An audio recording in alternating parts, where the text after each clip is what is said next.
فرعون نے جب خدائی کا دعویٰ کرتا تھا نا، تخت پہ بیٹھا ہوتا تھا، تو ایک دن حضرت جبریل آئے اس کے پاس انسانی شکل میں، تو کہنے لگے میں بڑی دور سے آیا ہوں تو ایک مسئلہ پوچھنا تھا۔ کہا پوچھو۔ کہنے لگے ایک غلام تھا کسی بادشاہ کا، تو بادشاہ نے اسے تھوڑی دیر کے لیے ایک علاقے کی سربراہی دے دی۔ کتنی دیر کے لیے؟ کتنی دیر کے لیے ہمیں سربراہیاں ملتی ہیں؟ کیوں جی؟ تھوڑی دیر کے لیے ملتی ہے نا، تھوڑی دیر کے لیے سربراہی دے دی ایک غلام کو۔ ذرا بات کو سمجھیے، حضرت جبریل پوچھتے ہیں، کہتے ہیں سربراہی مل گئی، اب وہ مالک ہی بن کے بیٹھ گیا ہے، وہ بات ہی نہیں سنتا، اس کو تھوڑی دیر کے لیے بنایا تھا، وہ تو خدائی کا دعویٰ کرنے لگا ہے۔ آپ بتائیں اس کا انجام کیا ہونا چاہیے؟ یہ مسئلہ پوچھنے آیا ہوں۔ تو فرعون کہنے لگا اس کا انجام یہ ہے کہ اسے پانی میں غوطے دے دے کے مار دے۔ انجام کیا ہے؟ بولیے بولیے، کیا انجام ہے؟ کیا انجام ہے جی؟ پانی میں، اللہ اکبر، اپنی سزا تجویز کر رہا ہے۔ اس کی سزا کہ اسے پانی میں غوطے دے دے کے مارو ظالم کو۔ اسے تھوڑی دیر کے لیے بنایا تھا اور وہ چھا ہی گیا ہے، قبضہ ہی کر گیا ہے۔ حضرت جبریل کہنے لگے جی آپ لکھ کے دے دیں گے؟ کہنے لگا لاؤ لکھ دیتے ہیں۔ لکھوا لیا، جناب جبریل رکا لے کے تشریف لے گئے۔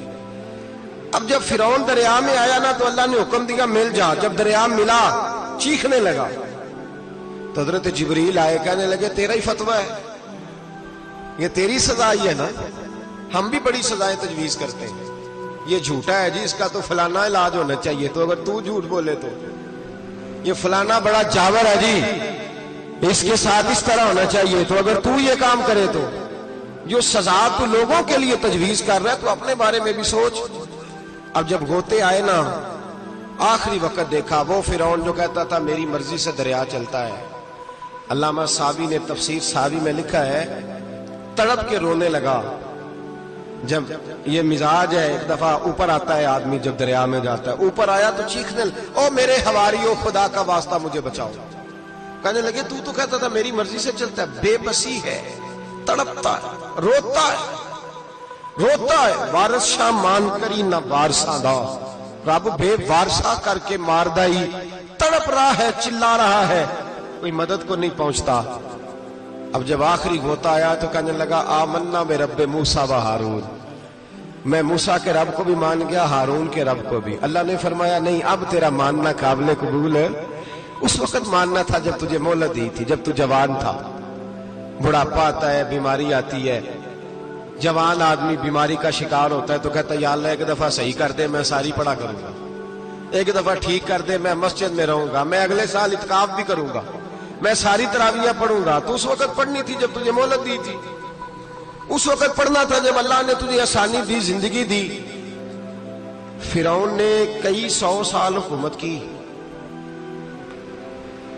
اور اس طرح اس نے ظلم کیے کہ لاکھوں اور ہزاروں بچے قتل ہی کرا دیے، 12,000 عورتوں کے پیٹ میں حمل تھا اس نے ضائع کرا دیا۔ جب حضرت موسیٰ علیہ السلام اپنی قوم کو لے کے نکلے، رستے میں دریا آ گیا، فرعون پیچھے لگا ہوا تھا، وَإِذْ فَرَقْنَا بِكُمُ الْبَحْرَ فَأَنْجَيْنَاكُمْ، اللہ فرماتے تمہارے لیے میں نے دریا کو پھاڑا اور تمہیں نجات دے دی، وَأَغْرَقْنَا آلَ فِرْعَوْنَ، اور فرعون کو غرق کر دیا، وَأَنْتُمْ تَنْظُرُونَ، تم کھڑے دیکھ رہے تھے۔ اب جب حضرت موسیٰ دریا کے کنارے پہنچے تو فرعون بھی پیچھے آیا۔ فرعون لوگوں سے کہا کرتا تھا کہ میں کہتا ہوں تو دریا چلتا ہے، میں کہتا ہوں تو ہوائیں آتی ہیں، میرے حکم کے پابند ہے سارے۔ جاگ رہے ہیں نا آپ حضرات، غور فرمائیے گا بات پر۔ دعویٰ تھا اس کا کہ میں کہتا ہوں تو نظام زندگی چلتا ہے۔ اب جب دریا کے کنارے پہنچے حضرت موسیٰ علیہ السلام تو اللہ نے حکم دیا کہ آپ عصا ماریں۔ جناب موسیٰ نے عصا مارا، 12 رستے بن گئے۔ اب حضرت موسیٰ کی قوم گزر رہی تھی تو فرعون سے پوچھنے لگے کہ تو کہتا تھا میرے حکم سے چلتا ہے، تو وہ تو حضرت موسیٰ نے ڈنڈا مارا ہے تو رستہ بن گیا ہے۔ باز نہیں آتا انسان باز بہنے بڑے ہیں اس کے پاس، بڑی دلیلیں ہیں، جھوٹ سچ بول کے اپنے آپ کو مطمئن کرتا ہے، آخر دم تک تبدیل ہونے کو تیار نہیں ہوتا، دلیلیں گھڑتا رہتا ہے، بناتا رہتا ہے، شور کرتا ہے جان بوجھ کے۔ بھئی تو کہتا تھا میرے چلانے سے چلتا ہے، تو باز ابھی بھی نہیں آیا۔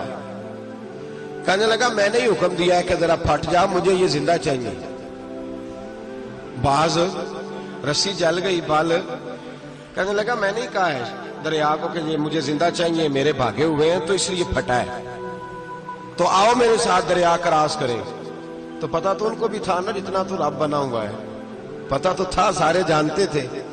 کہنے لگے تو پہلے کراس کر، اگر تو بچ گیا تو ہم بھی پیچھے آتے ہیں۔ اگلا وقت یہ حال ایک کا نہیں ہوا، نمرود کو دیکھ لیں، حضرت ابراہیم علیہ السلام کو کہتا تھا میں رب ہوں، آپ نے فرمایا رب تو وہ ہے جو زندہ کرتا اور مارتا ہے۔ ایک موت کا قیدی بلایا، کہنے لگا ہاں بھائی کتنے دن رہ گئے تھے پھانسی میں؟ کہنے لگا جی پرسوں ہونی تھی، کہا جا تجھے آزاد کیا، لو میں بھی زندگی دیتا ہوں۔ ایک بے گناہ آدمی کو پکڑ کے قتل کر دیا، کہتا میں بھی مارتا ہوں۔ حضرت ابراہیم علیہ السلام کہنے لگے تو بیوقوفوں جیسی دلیلیں دے رہا ہے، چل اس طرح کر، میرا رب سورج مشرق سے نکالتا ہے، تو اگر رب ہے تو مغرب سے نکال کے دکھا۔ اب دلیل کا جواب کوئی نہیں تھا تو کہنے لگا پکڑو اور آگ میں ڈال دو۔ اللہ کے نبی کو آگ میں ڈالنے والا، یہاں ایک مچھر بیٹھا ہے، 400 سال حکومت کی اور خدائی کا دعویٰ کیا، یہاں مچھر بیٹھا تھا، چھینک آئی تو مچھر اندر چلا گیا۔ پہلے دربار کا ادب یہ تھا کہ جو آئے سجدہ کرے، اب اس کے سر پہ کوئی چیز مارتا تھا تو اسے سکون ہوتا تھا، مچھر تھوڑی دیر کے لیے اس کا دماغ چھوڑتا تھا۔ او بھائی یہ اس دھرتی پہ اللہ نے لوگوں کو نظارے دکھائے اور ہمیں سمجھانے کے لیے دکھائے، ہمیں تفکر کی، غور کی دعوت دی کہ دیکھ لینا، اپنے عمل کو پرکھنا۔ تمہارے عمل حضرت موسیٰ کے فرما برداروں جیسے ہیں، جناب ابراہیم کے فرما برداروں جیسے ہیں، یا بن کے بیٹھ گئے ہو؟ اب دربار کا ادب یہ ہے، بے بسی کا یہ حال ہے کہ جوتے لٹکتے ہیں دربار میں، جو آتا ہے جوتا کھینچتا ہے، اور ادب یہ ہے کہ 10 جوتے نمرود کے سر پہ مارو، اور 400 سال جوتے لگتے رہے۔ روتا تھا، جو آدمی آتا تھا منتیں کرتا تھا، کہتا تھا کہیں سے کوئی دوائی مل جائے گی۔ پاگلوں جیسی زندگی گزاری، پاگلوں جیسی سخت، وہ تو حساب، وقوع قیامت تو حساب ہوگا ہی۔ یہاں لوگ پاگل ہو کے مرتے ہیں، معاذ اللہ، نفسیاتی مریض ہو کے مرتے ہیں۔ یہاں آخری وقت اتنا سخت آتا ہے کہ دنیا موت کی دعائیں مانگتی ہے۔ میرے بھائی جب انسان ظلم کرتا ہے تو بھول جاتا ہے کہ شاید مجھے پوچھے گا کوئی نہیں، جب وہ زیادتی کرتا ہے تو بھول جاتا ہے، جب وہ کسی کا حق کھاتا ہے تو وہ کہتا ہے شاید اس کا تو وارث ہی کوئی نہیں جس کو میں لوٹ رہا ہوں۔ لیکن جب اللہ کی پکڑ آتی ہے، ظلم کا انجام ٹھیک نہیں ہوتا، جبر کا انجام، جھوٹ کی زندگی لمبی نہیں ہوتی، دھوکے، فریب، فراڈ، ملمہ سازی، ان چیزوں کی عمریں اللہ نے تھوڑی رکھی ہے۔ وقتی طور پر ظالم کو، دھوکے باز کو، جابر کو جو مہلت ملتی ہے، وہ سمجھتا ہے میری سیاست کام کر رہی ہے، وہ سمجھتا ہے میں بڑا دانا ہوں، بڑا چالاک ہوں، دیکھ لو اتنے ظلم کے، جبر کے، دھوکے کے باوجود بنا ہوا ہوں۔ حالانکہ اللہ کی طرف سے اسے مہلت ملتی ہے اور بڑا ہی مہربان ہے۔ مہلت اس طرح دیتا ہے کہ میرے نبی پاک علیہ السلام نے فرمایا جب میرا مسلمان نیکی کرتا ہے تو اللہ فرشتوں سے فرماتا ہے 70 گنا بڑھا کے لکھ لو اس کی نیکی، 70 گنا۔ اور جب گناہ کرتا ہے تو اللہ فرماتا ہے ٹھہر جب ابھی لکھنا نہ، اسے ٹائم دو۔ یا اللہ کتنا؟ فرمایا 24 گھنٹے تو دو، ہو سکتا ہے توبہ کر لے، یہ اس کی مہربانی ہے۔ اب وہ جو اللہ نے مہلت دی ہے نا کہ شاید توبہ کر لے، لوگ سمجھتے ہیں میری چالاکی کی وجہ سے نظام سیٹ چل رہا ہے، میں بڑا تیز ہوں، 2 4 5 باتیں بولتا ہوں سب صحیح ہو جاتا ہے۔